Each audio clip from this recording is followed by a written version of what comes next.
Let me tell you, if you'd told me a year ago that I'd end up changing hospital policy just by visiting my grandma, I'd have laughed in your face.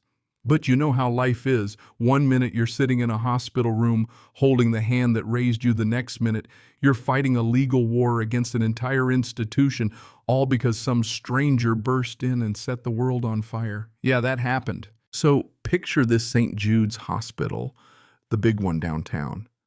My grandma, my rock, my whole childhood, in one person had taken a fall, busted her hip, and now she's tucked into a hospital bedroom 412 looking small, but still sharper than anybody you'd meet.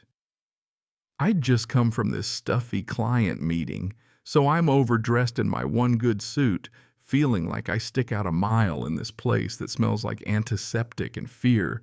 But soon as I walk in, her face lights up, and for a moment it feels like nothing bad could ever happen to us. We talk about her therapy, the food which she hates, the neighbor who let his dog loose again, all the small things. The sun comes in bouncing dust through the air.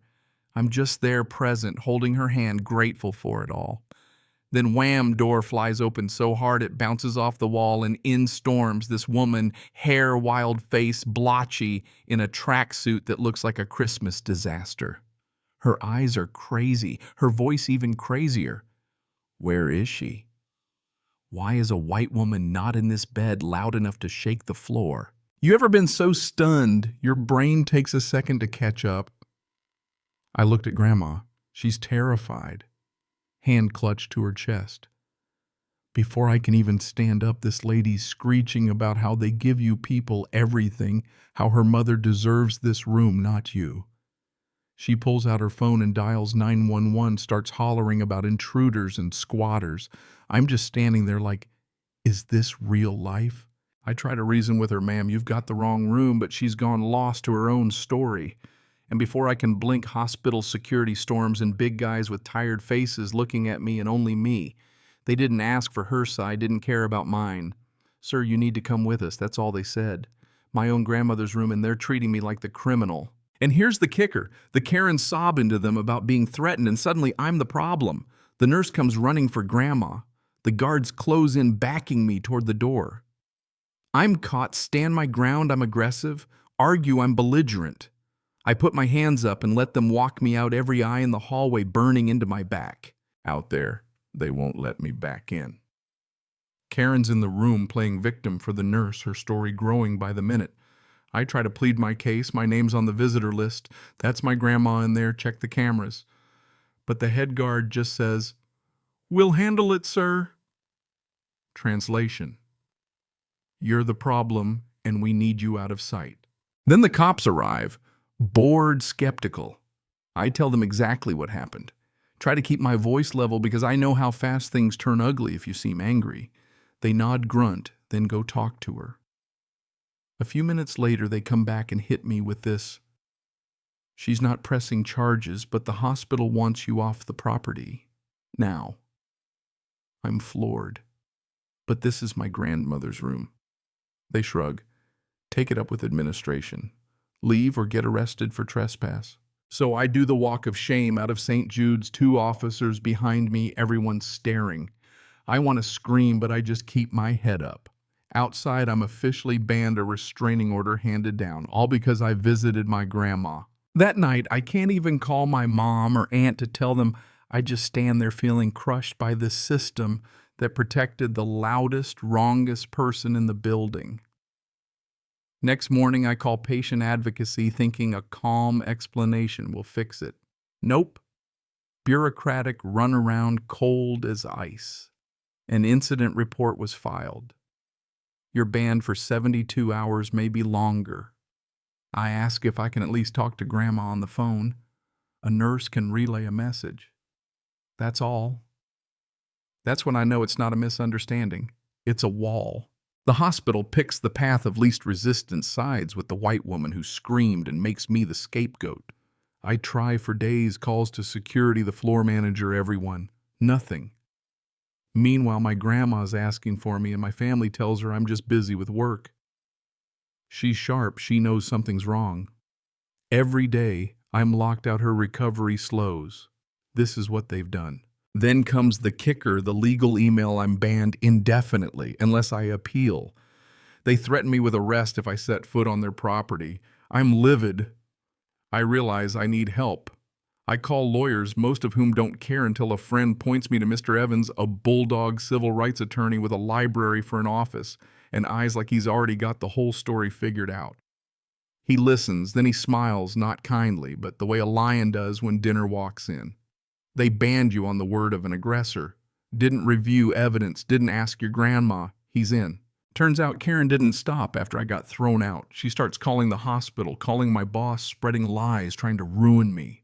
Mr. Evans calls it libel and says it makes our case stronger.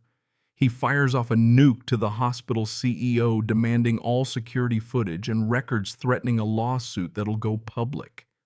And suddenly, shocked, they fold. Ban lifted, apologies all around, security footage released. But it's not over.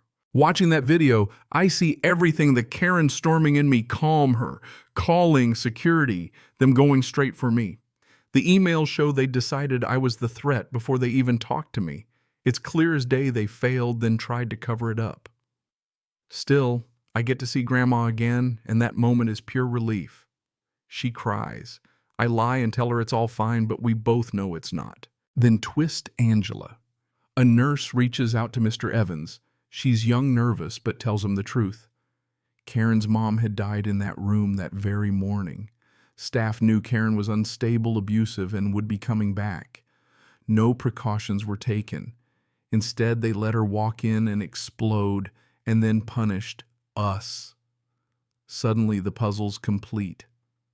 It doesn't excuse Karen's racism, but it explains the level of her rage. Armed with the footage and Angela's testimony, Mr. Evans brings the hospital to a settlement conference. They want to pay me off with a token check. He laughs, stands to leave, and they panic. Our terms apology security guards fired overhaul of training. Real reform and a real settlement. They agree to it all. But just as I think it's over, there's one last knock, Karen herself on my porch, looking broken and lost.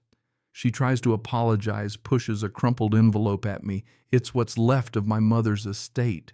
I want your grandma to have it. I refuse. I don't want her money. She needs it more than we do. For the first time, I see the human beneath all that hate. I tell her the truth. What she did can't be erased, but maybe she can try to fix herself. She leaves, and I finally feel the anger start to leave me too. With the settlement, we get the best in-home care for Grandma. She thrives, laughs, cooks, bosses me around. That money didn't just punish the hospital. It gave her real dignity and healing. And when Sarah Jennings from Channel 4 does a piece on our case, more families come forward. Turns out we weren't the only ones mistreated. Our fight sparks real change. Angela gets promoted, new protocols are set, and the hospital starts becoming the place it always should have been. A year later, Karen mails us her mother's locket with a note. She's sober, she's in therapy, she's trying to be better. I take that locket and place it on her mother's grave, closing the circle. My anger, the lawsuits, all of it finally settles into peace. But you know what stuck with me? It wasn't the payout or even the apology. It was sitting at my grandma's kitchen table, again, sunlight in the window, the world right side up. We'd been through a storm, but we came out stronger, and we changed more than just our own story. We changed a whole system. So here's my question to you. If you saw injustice happen right in front of you, would you fight it, even if it cost you peace for a while? Or would you walk away and leave it for the next person to deal with? Drop a comment. Tell me your thoughts, your stories, because real justice, real change only happens when people like us refuse to stay silent.